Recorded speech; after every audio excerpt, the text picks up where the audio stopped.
তাহলে আমরা গুণন হরফ কিভাবে শিখব? এই সূত্র গুণন হরফ কিভাবে শিখব? যেটা আমাদের গুণনা করতে হবে। হ্যাঁ, ওয়াজিব গুণনা যাকে বলা হয়। আমি আজকে পড়াবো ওয়াজিব গুণনা। হ্যাঁ, তাহলে কি রকম করে ওয়াজিব গুণনা শিখবা?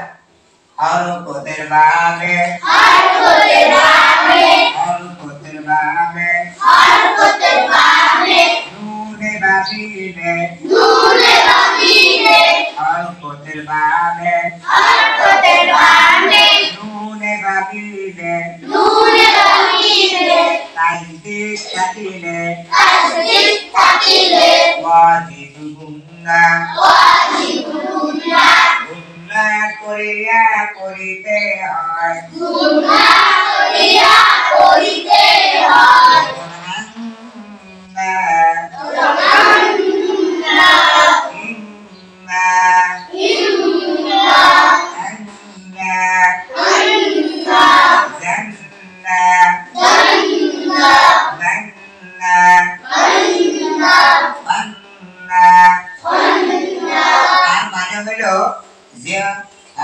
হরকতের ভাবে নুন অথবা মিম অন্য অক্ষরটা নুন অথবা মিমের উপর দাঁড়িয়ে থাকলে ওয়াজিব গুণনা। ঠিক আছে, এইভাবে আমরা করব। আর গুণনাটা হয় নাকের পাশে থেকে, যদি গুণনা না